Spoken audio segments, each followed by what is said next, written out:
کربل کے سفر میں اگر ہم شیر نہ ہوتی تو شام کی بازار میں تقریر نہ ہوتی۔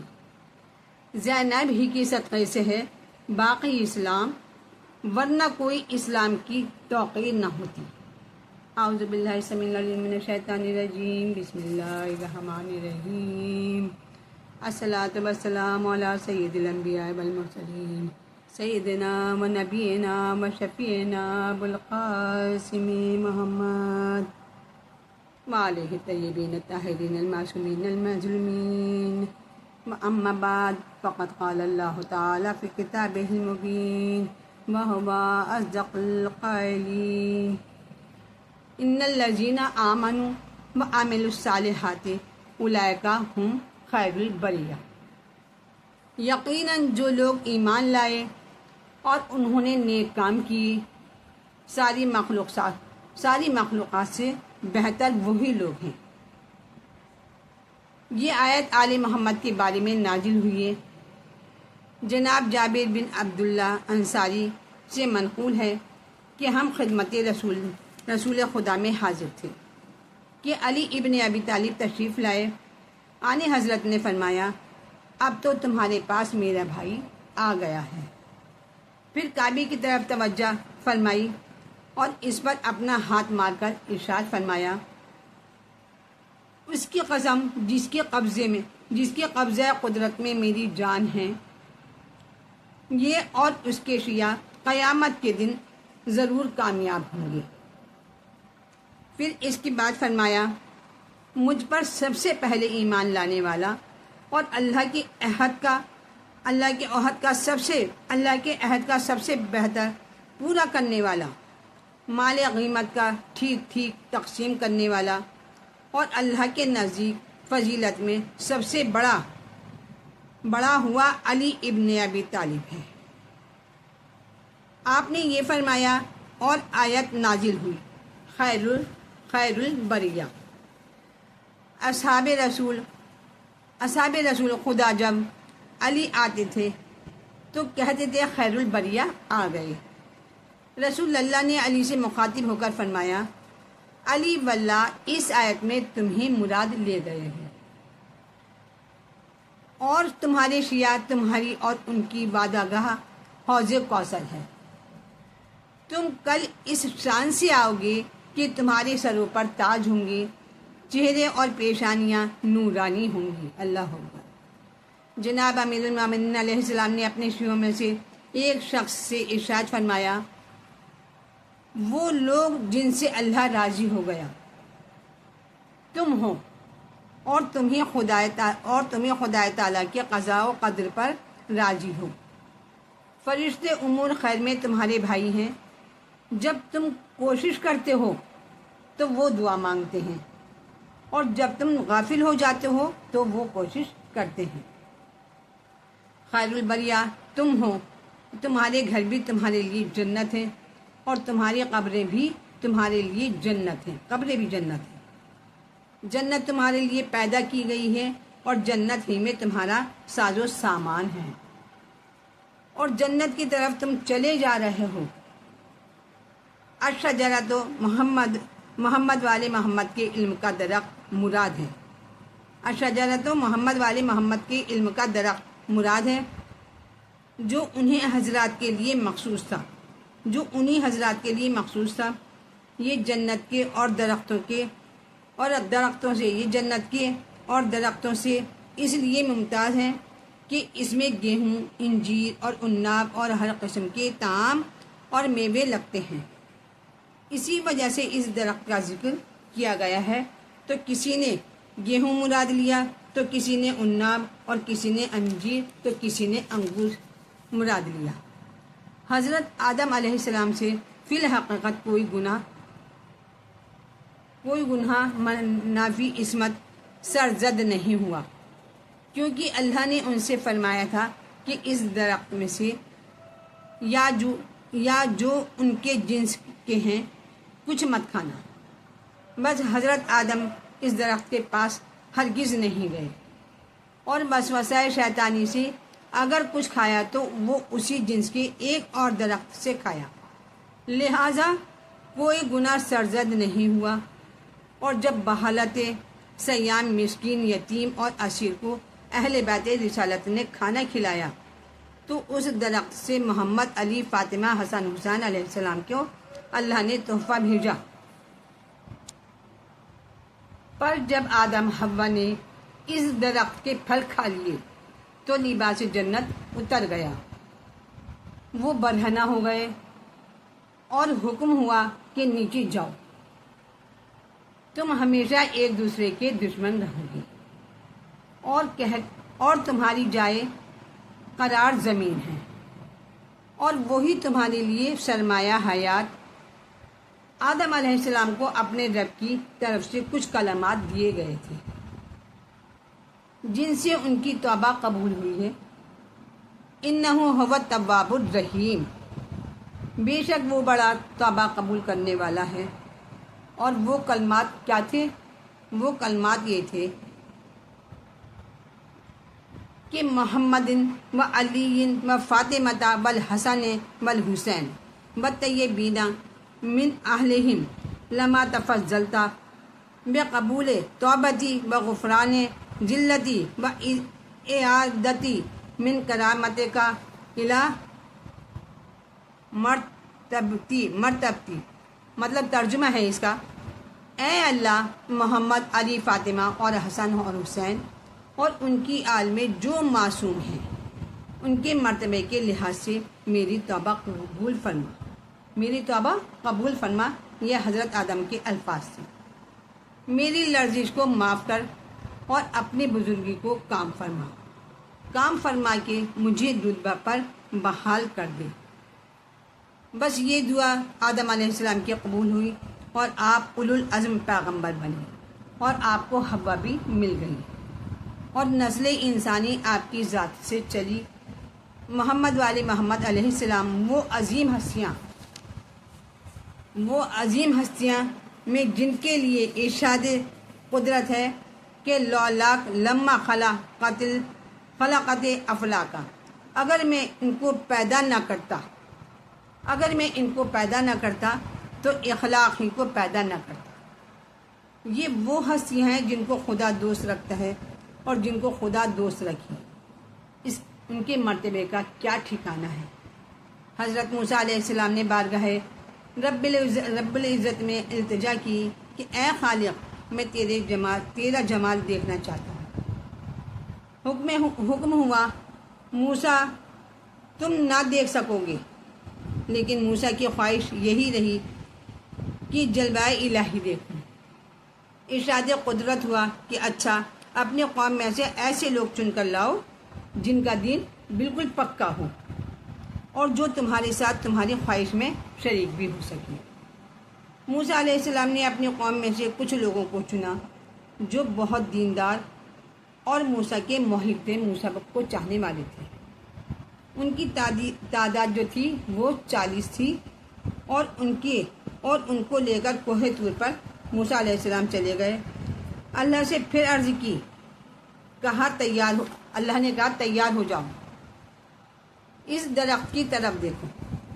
اللہ نے موسیٰ سے کہا کہ اس درخت کی طرف دیکھو، اور اللہ تعالیٰ نے اپنے نور کے ہزاروں حصوں میں سے، اللہ کے نور کے ہزاروں حصے تھے، اللہ تعالیٰ نے اپنے نور کے ہزاروں حصے میں سے ایک حصہ درخت کی طرف کر دیا، صرف ایک حصہ درخت کی طرف کیا، اور موسیٰ علیہ السلام سے کہا اس درخت کی طرف دیکھو۔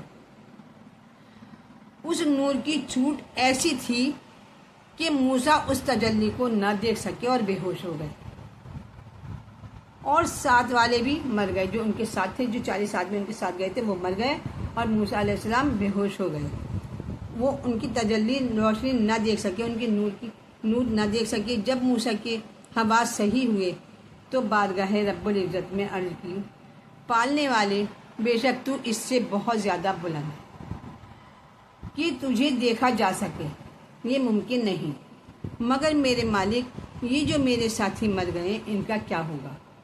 میری قوم کہے گی کہ موسیٰ چن کر لے گئے تھے اور سب کو مار دیا۔ اے میرے مالک، ان کو زندہ کر دے تاکہ یہ قوم کو اپنا حال بتا سکے۔ اللہ نے ان سب کو زندگی عطا فرمائی۔ صلوات بھیجیے اللہم صلی علی محمد و آل محمد۔ اور شب معراج جناب رسول خدا صلی اللہ علیہ وآلہ وسلم معراج پر تشریف لے گئے۔ اللہ کا نور دیکھیے، شب معراج جناب رسول خدا صلی اللہ علیہ وآلہ وسلم معراج پر تشریف لے گئے تو آپ نے دیکھا عرش کو 8 فرشتے اٹھائے ہوئے ہیں، 8 فرشتے اٹھائے ہوئے ہیں عرش کو۔ سب کے چہرے تو اندر کی طرف ہیں، جو 8 فرشتے ان کے چہرے اندر کی طرف ہیں، لیکن ایک چہرہ تھوڑا سا باہر ہے۔ وہ کیوں باہر ہے آپ کو پتہ ہے؟ جس کا چہرہ باہر تھا وہ درخت کی طرف کیا تھا جو موسیٰ علیہ السلام دیکھنا چاہتے تھے۔ تو 8 فرشتے اٹھائے ہوئے ہیں، کس کو؟ آپ نے دیکھا کہ عرش کو 8 فرشتے اٹھائے ہوئے ہیں، سب کے چہرے اندر کی طرف ہیں، لیکن ایک چہرہ تھوڑا سا باہر ہے، باہر کی طرف دیکھ رہا ہے ایک چہرہ۔ آپ نے فرشتوں سے پوچھا ایسا کیوں ہے؟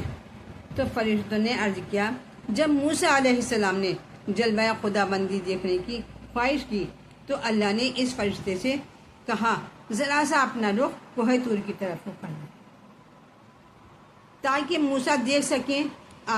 آپ نے غور سے دیکھا تو یہ صورت جناب امیر المومنین علی ابن ابی طالب علیہ السلام کی تھی۔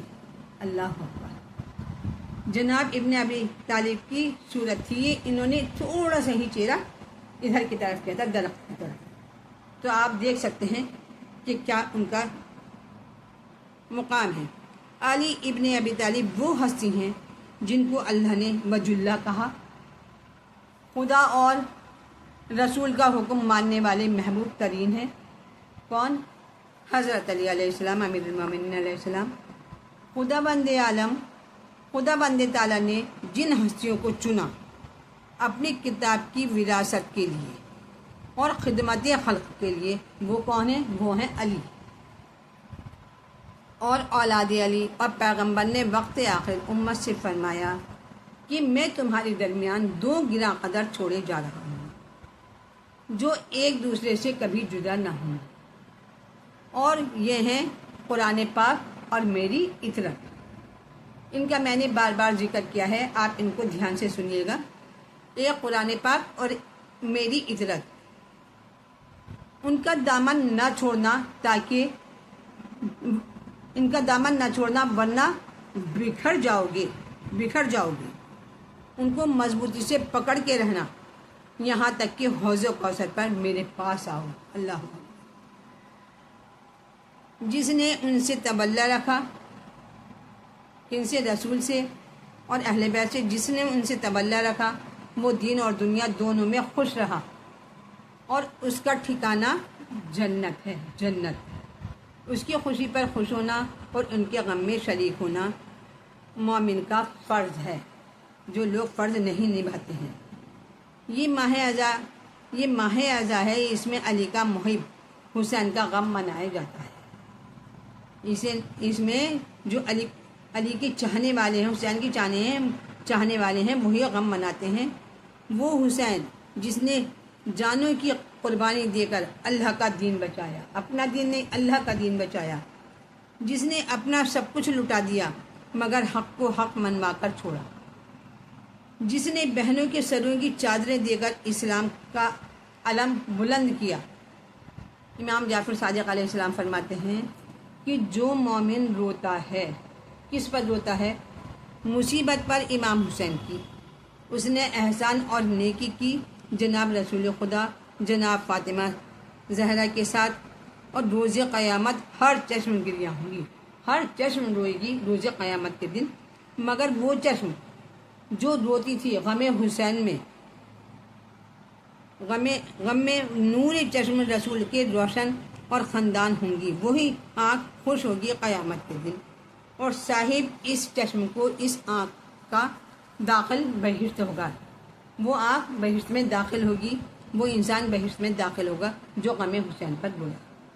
منقول ہے کہ جس گھر میں مجلس حسین برپا ہوتی ہے اور مصائب حسین، مصائب ان مظلوم کے بیان ہوتے ہیں، جناب فاطمہ زہرا تشریف لاتی ہیں، اور ان کے ساتھ جناب حوا، جناب مریم، جناب آسیہ اور جناب خدیجہ بھی ہوتی ہیں، اور ہاتھ میں ان معصومہ کے ایک رومال ہوتا ہے جس سے آنسو رونے والوں کے خشک کر کے فرماتی ہیں، خوشحال تمہارا خوشحال ہو اے میرے دوستوں، تم روتے ہو میرے اس فرزند پر جس کا کوئی رونے والا نہ ہوگا، اور تم ماتم کرتے ہو میرے جگر گوشہ کا جس کی لاش پر مسلمانوں نے ماتم نہ کرنے دیا۔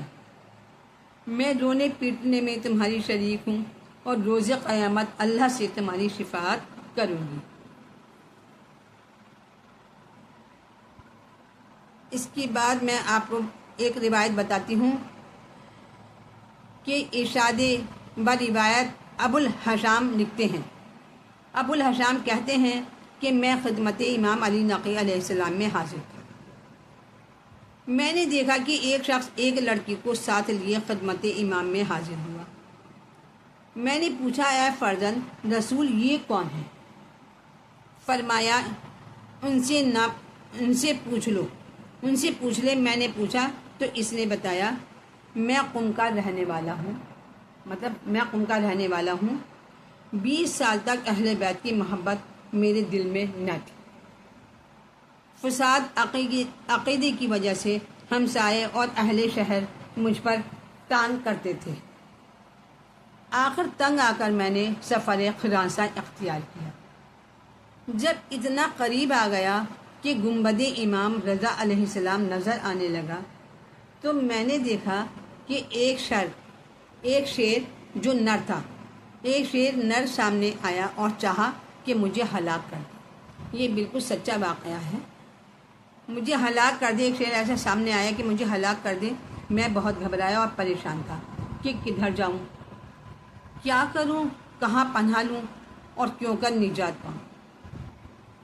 القا ہوا کہ کیوں اس صاحب روزہ سے مدد نہیں مانگتا۔ میں نے بے چین ہو کر پکارا، اے شیر خدا کے پوتے، مجھے اس شیر سے نجات دلا دی اور میری مدد کو آئیے۔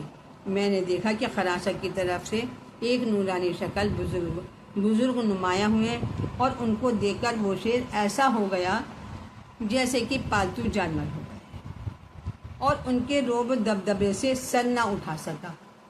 وہ شیر واپس چلا گیا اور آپ بھی نظروں سے پوشیدہ ہو گئے۔ اللہ اکبر۔ جب میں نے اس مصیبت سے نجات پائی تو دل سے خاندان رسالت اور اہل بیت نبوت کا عاشق ہو گیا اور مشہد مقدس میں جا کر زیارت بجا لایا۔ اس کے بعد وطن واپس آیا اور عزاداری امام حسین علیہ السلام کرنے لگا۔ میں شیعہ ہو گیا۔ 60 سال تک ہر سال 40 ماتم، امام اور تعزیہ داری میں مصروف رہتا تھا۔ ایک سال ایسا آیا کہ کچھ سبیل عزاداری کی ممکن نہ ہوئی، کچھ میرے پاس انتظام نہ ہو سکا۔ ایام عزا جوں قریب آتے میری پریشانیاں بڑھتی جاتی۔ ایک دن زوجہ سے سبب اپنی پریشانی کا بیان کیا میں نے کہ کیا کروں، محرم قریب آ رہا ہے اور پیسے کی سبیل نہیں ہے، پیسے کا کوئی انتظام نہیں ہے۔ بیوی نے پوچھا، تو دختر کی جدائی برداشت کر سکتا ہے؟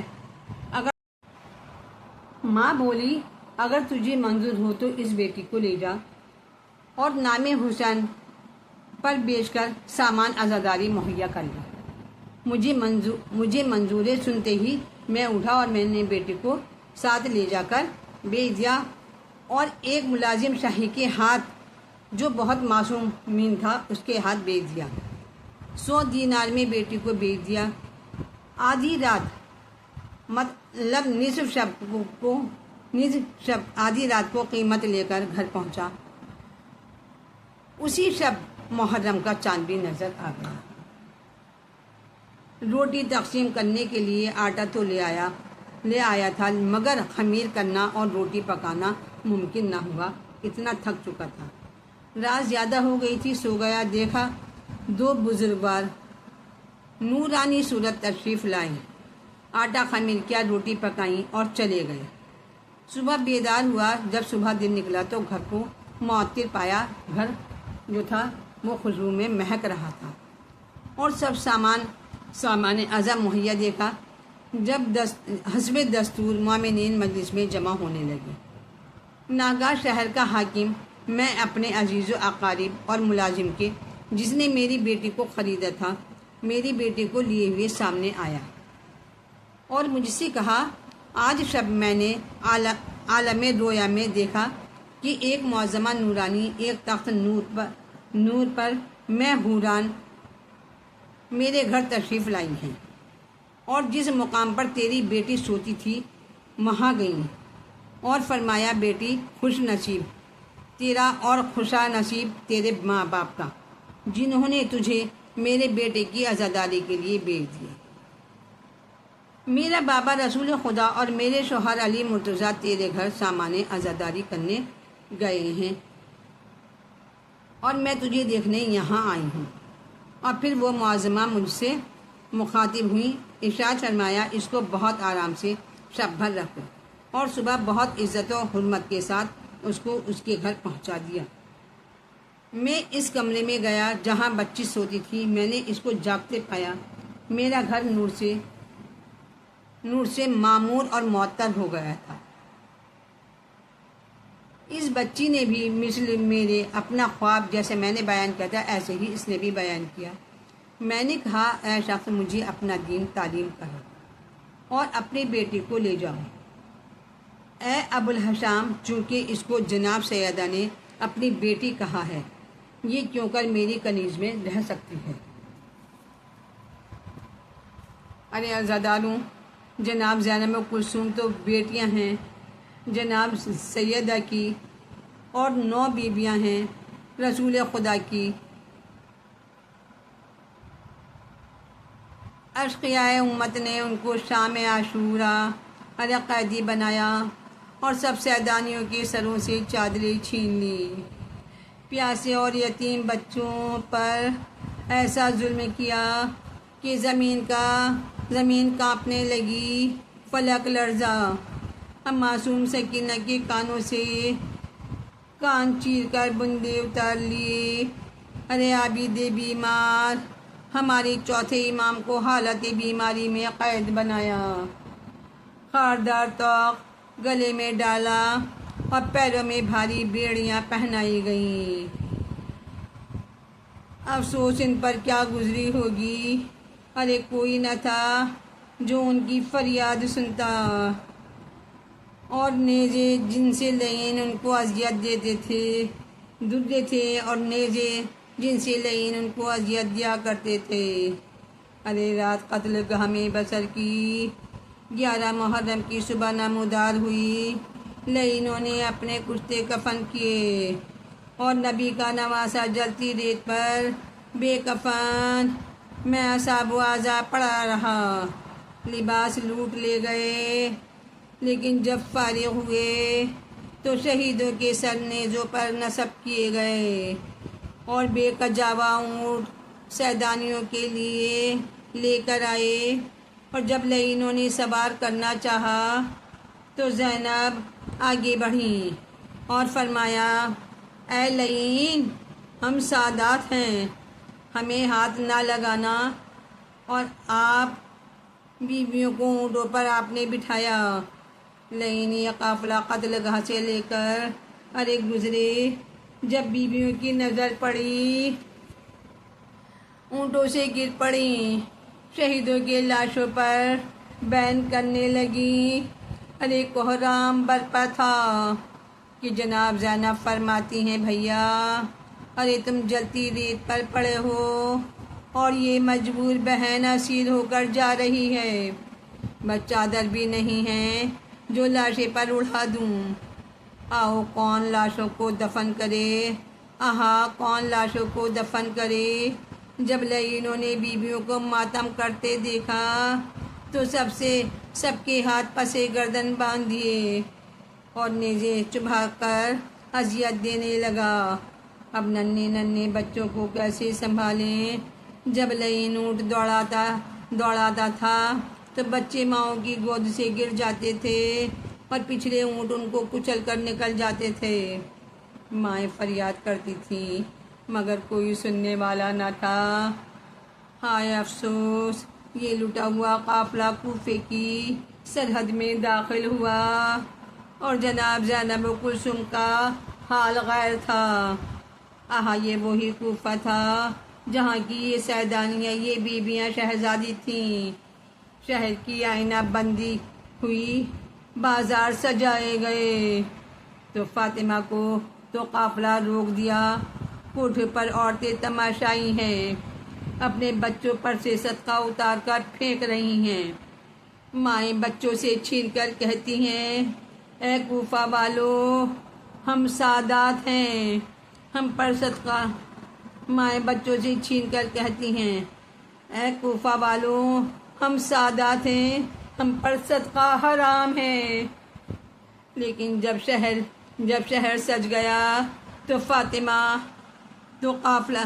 شہر سج گیا تو قافلہ آگے بڑھا۔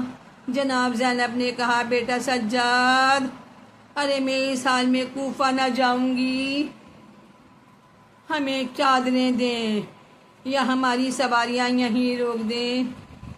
شمر ملعون آگے بڑھا، تازیانہ اٹھا کر کہتا ہے، چلنا ہوگا، اب تم کوفے کی شہزادی نہیں، حاکم کی قیدی ہو۔ ارے جناب زینب کو غصہ آیا، یک آثار غضب نمودار ہوئے۔ سر امام مظلوم سے آواز آئی، زینب میری محنت برباد نہ کرو، اسی طرح کوفہ چلی جاؤ۔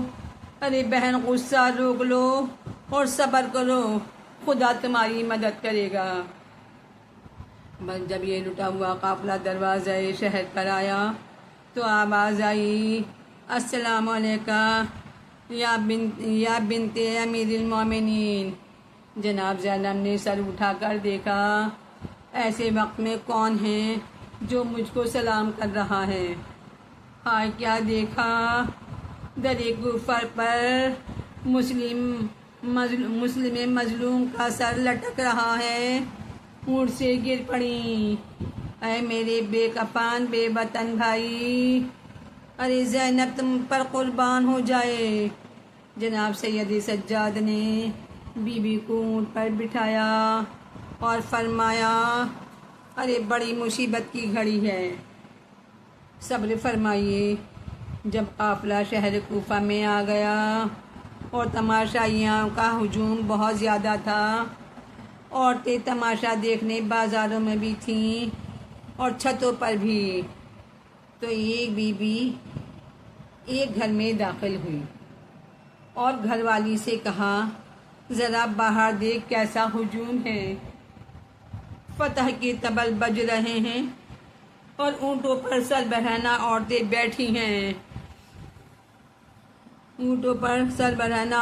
بیٹھی ہیں۔ ارے کوٹھے پر چل کر ہم بھی تماشا دیکھیں گے۔ مگر اس بی بی نے کہا، ارے میری بی بی نے منع کیا تھا، کبھی قیدیوں کا تماشا مت دیکھنا۔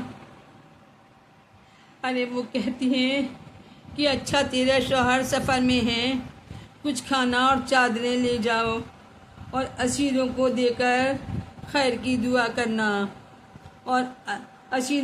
کر خیر کی دعا کرانا۔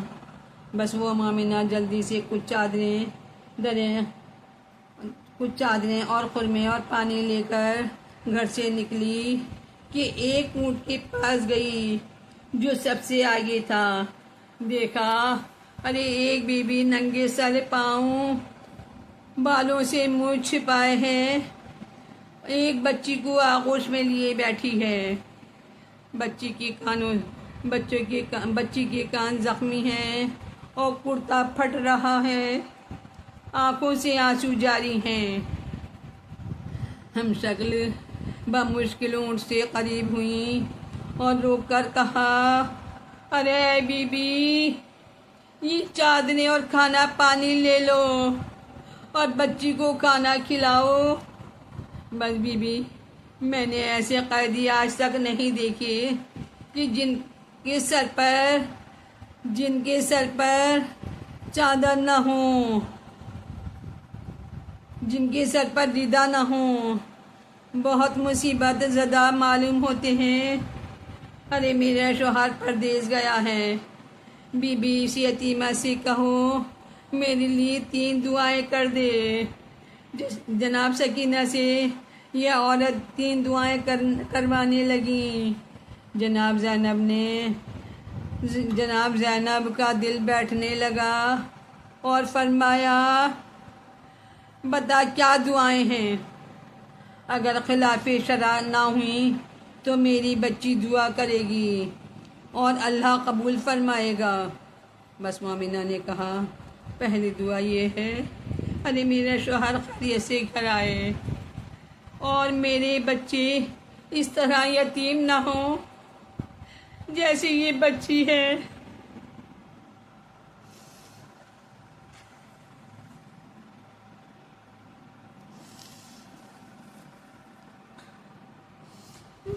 بچی ہے۔ دوسری دعا یہ ہے کہ اگر میرا آقا سلامت رہے اور تیسری دعا یہ ہے کہ خدا مدینے پہنچا دے۔ بی بی نے فرمایا، جناب زینب نے فرمایا ارے مدینہ جا کر کیا کرے گی؟ اس نے جواب دیا ارے مدینہ میری شہزادی زینب رہتی ہے۔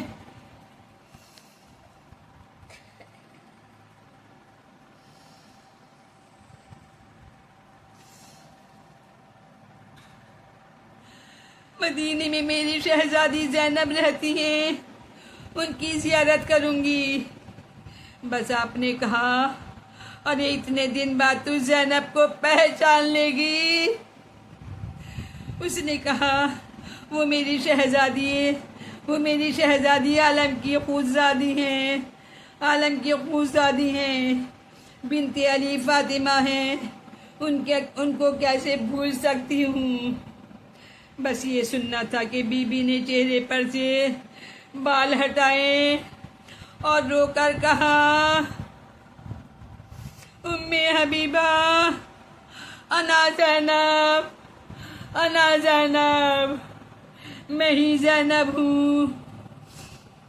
بس یہ سن کر اور بی بی کو دیکھ کر مومنہ تڑپنے لگی، ارے فریاد کی شہزادی، ارے میرے آقا حسین کہاں ہیں؟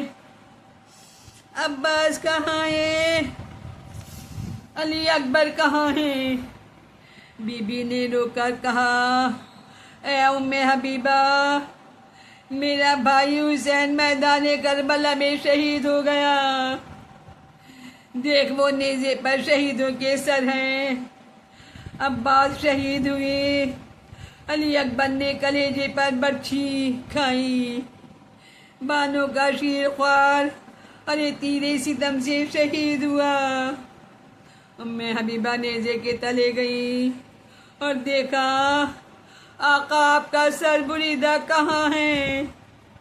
سر سے آواز آئی اے ام حبیبہ، میں ہی حسین ابن علی ہوں اور اونٹ پر سوار میری بہن زینب ہے۔ بی بی غش کھا کر گر پڑی اور اشقیہ نے چادریں چھین لی۔ تھا شور انقلاب مقدر کو دیکھنا، زہرا کی بیٹیوں کے کھلے سر کو دیکھنا، بے پردگی نقاب چہرے پہ بال ہیں، اور مر جانے سے حسین کے یہ ان کے حال ہیں۔